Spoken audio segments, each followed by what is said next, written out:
Hello, ladies and gentlemen, and I hope we're having a great day today. Hope your weekend was great as mine was. Well, half great, I would say. So, that being said, take all that as you may. Hope everybody's weekend was great, and we'll get right into the article here and explaining exactly what's going on. And that would be, well, climate change and what a whole bunch of scientists are saying, because all like rational humans like you and I, like me and you, and all that good stuff, yeah, we kind of already knew this, all right? So let's get right into the article and not to waste any more time. It's going to be a short video today, mostly just because the article is short, but I may try to interject here and there. More than 1,000 scientists have signed a declaration entitled "There is no climate emergency."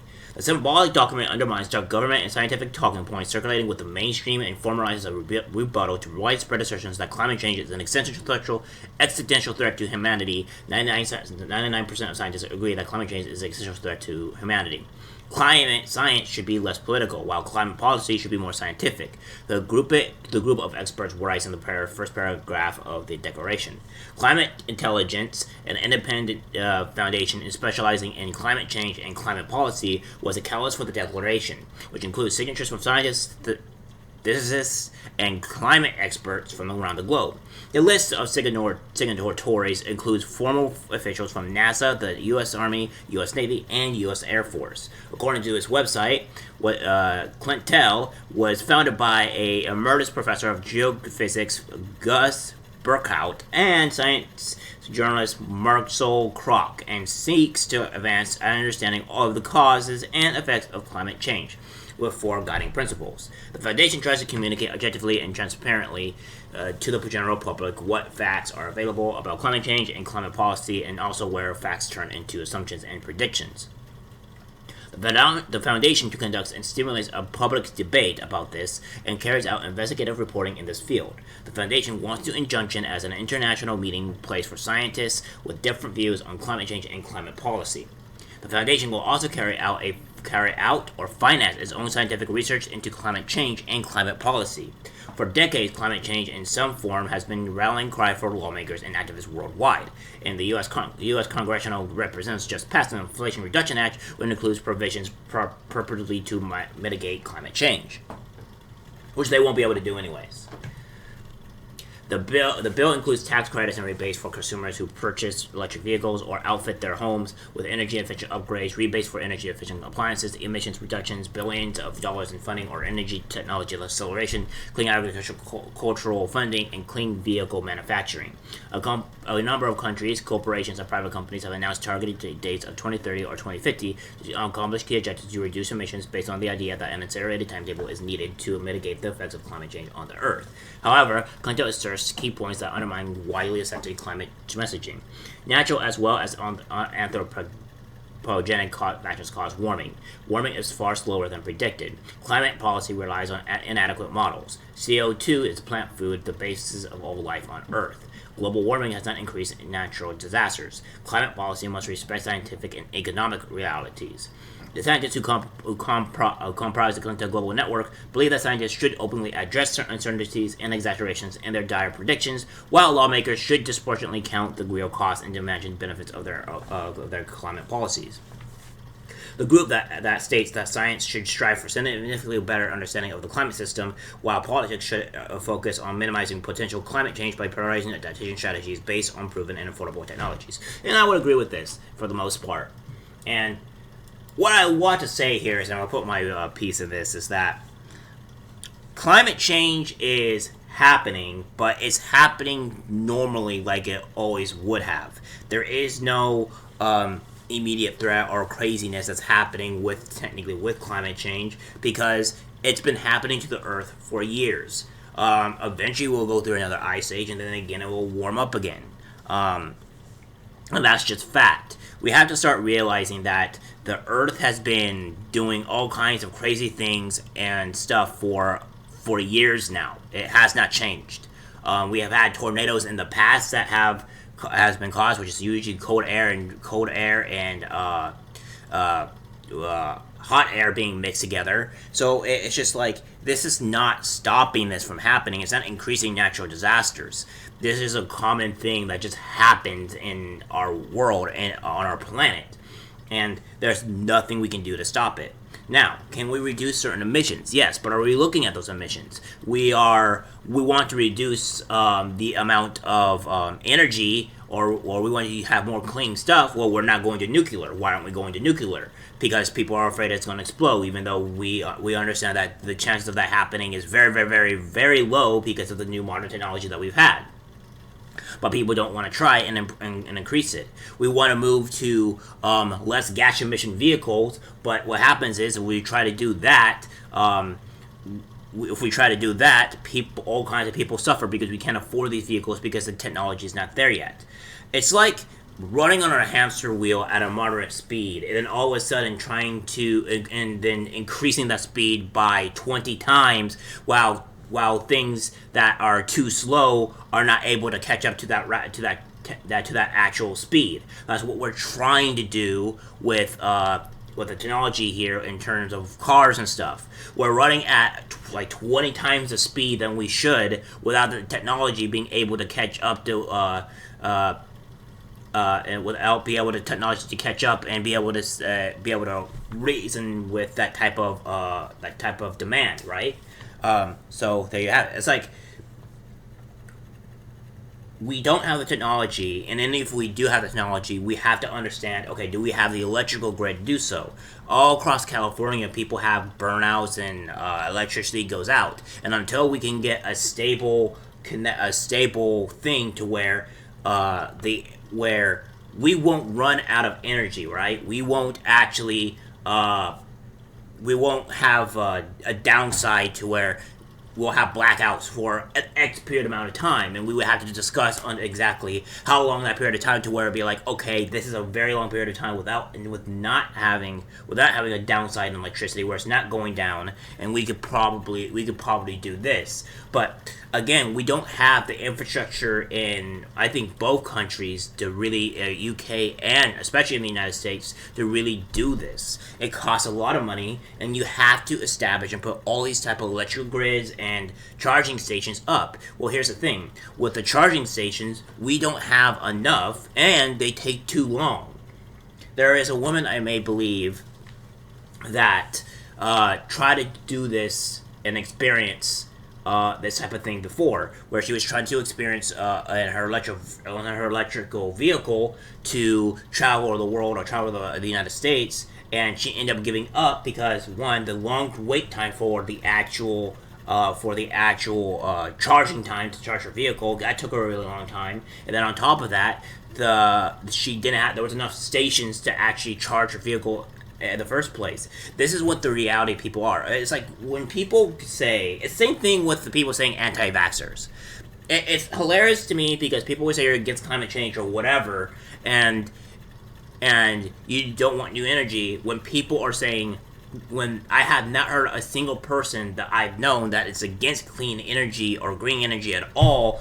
We're just saying, okay, that's fine, but we need to hold back a bit and slowly introduce this over time because we need technology and stuff to progress through this, because that's just the way reality is. We need time to actually be able to produce this type of stuff, so that way we can have it be healthy. We can't just force these things onto people and have them not be able to afford it, and have the electric grid go down and stuff immediately, because we're running way too fast in order to get this done. We don't have the technology there, and what I'm trying to make it with a comparison with the anti-vaxxers is that it's the same thing, right? They'll say like, "Oh, you're anti-vax, you don't like the vaccine or whatever." It's like nobody's saying that are really against the vaccine. What a lot of people are saying, or coming up with points is that we don't know enough about this vaccine.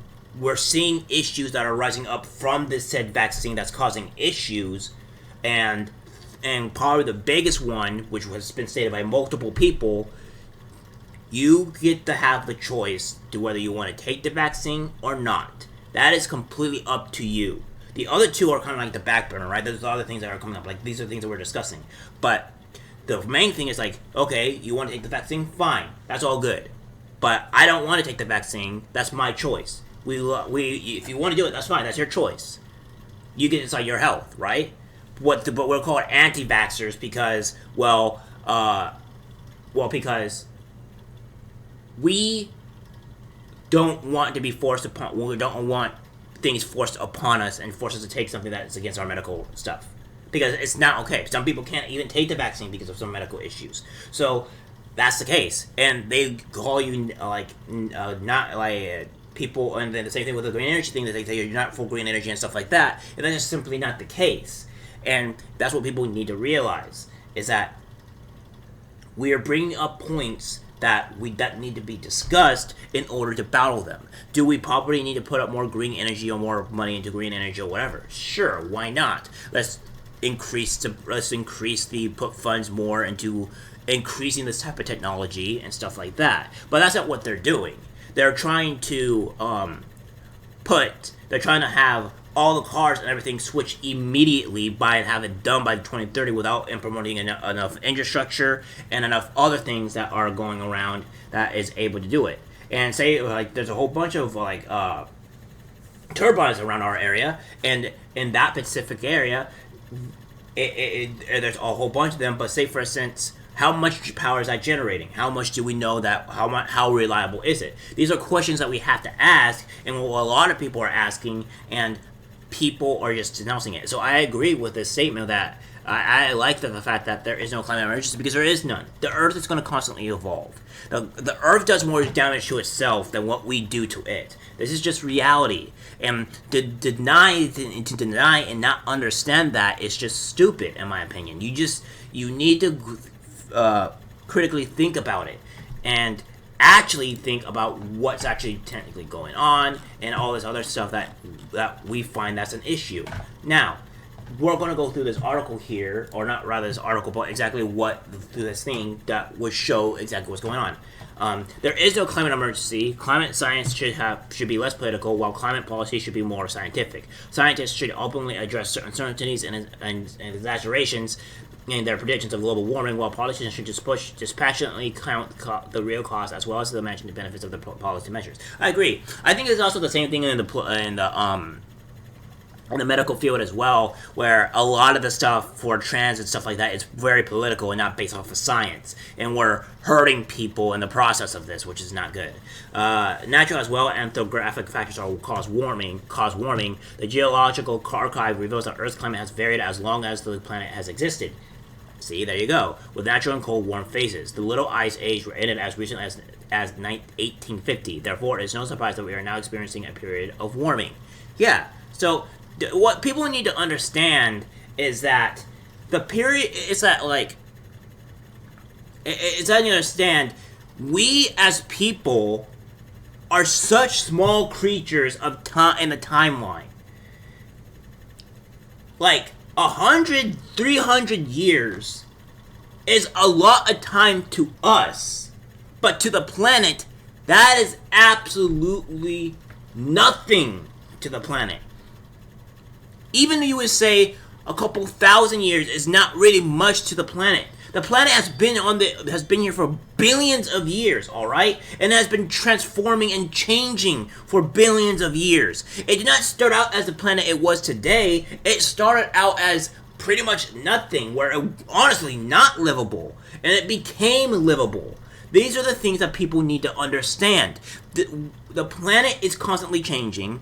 And it goes through these phases, as they're saying, and we need to adjust to those phases. We need to adapt. Of course it's going to warm if we had an ice age back in 1950s. It's going to do that. And it's going to last a while because these time zones, these timelines, is nothing compared to the planet. So it could be for 1,000 or so years that it could be warming up. And that being the case, if that's been like 1,000 years, well, okay, that's a lot to us, but in reality, it's not a lot to the planet. The planet doesn't care about your feelings because it's been doing that for millennia. The world has warmed significantly less than predicted by IPCC on the basis of model anthropogenic forcing. The gap between the real world and the model world tells us that we are far from understanding climate change. Yeah, we don't even understand, we may understand maybe 5% of the damn ocean, right? and we're gonna say that we know a lot about climate change. Get the hell out of here. We don't even know much about too much about what's really under our surface. So until we can understand more of that, we shouldn't really be talking about too much about climate change because we don't know how it actually operates.